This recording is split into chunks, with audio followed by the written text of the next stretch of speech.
Okay, here is the Triton TR 22 bass boat with the 200 horsepower Optimax on it. We'll do a little walk around to the outside first, and then we'll go into the interior. Trailer's in good shape, especially for a 2001. Got the step bounced out there, so you can crank it up, never have to get wet when you're loading her up.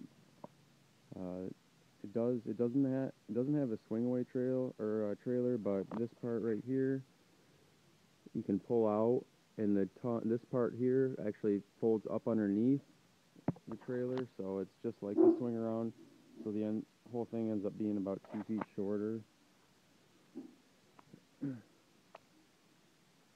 As I was talking with you earlier today about the registration, it is registered through 2014.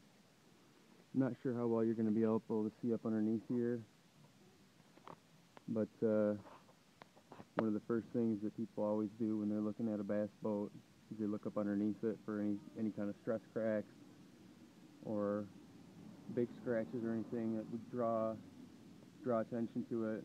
And as you can see, there's some minor scuffs on the bottom simply from pulling up,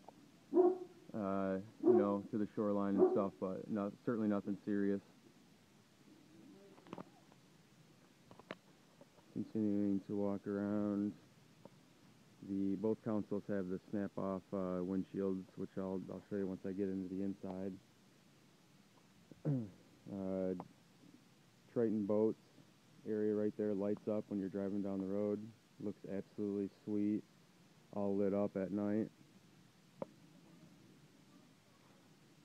Walking around, got the dual axle trailer with matching Goodyear Marathon tires on all four sides. They are the same tires. For some reason, the white lettering wasn't put on the outside on this side, but it's not a big deal.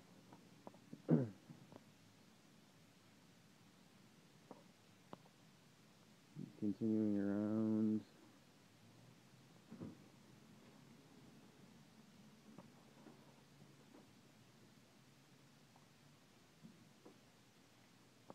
got the hydro manual jack plate. It's not hydraulic, it's manual, so you have to move it up and down by undoing the screws if you want to move it up and down, but it's set right at the perfect setting. Got the trailer straps below for trailing purposes. There's 4 or 5 different ways you can trim this motor. The one right on the motor I'm going to put up just to show you the stop sticks.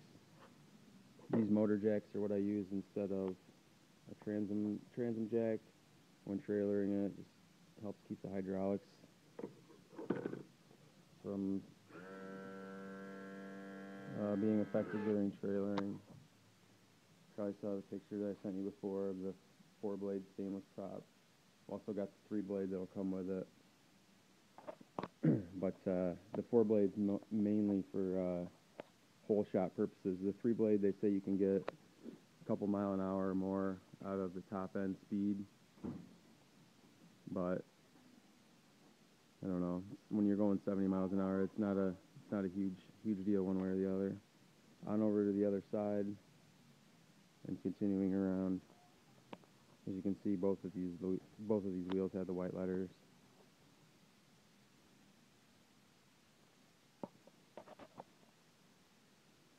And continuing our way around. About the same on this side. I'll get up underneath there and try to show you the bottom. The one thing that I will tell you about the exterior and the paint is, particularly up here, I don't know if you can see it very well, but there is a good amount of oxidation on the top. It's not going to come off with anything that the average person can do, and you can kind of see these chicken feet here. This chicken feet stuff right here is really only in this area, and it's on the other side a little bit, but for the most part, it's not too bad, and it's only on this top level here. The Triton boats are actually put together, the way they're put together, it's two separate pieces. This top part all the way down from the molding up is one piece, and then from the molding down is another piece, and then they connect them and glue them together, or however they put them together at the final assembly. We're gonna make our way. Actually, I'll open up the battery box. One of the batteries is out right now.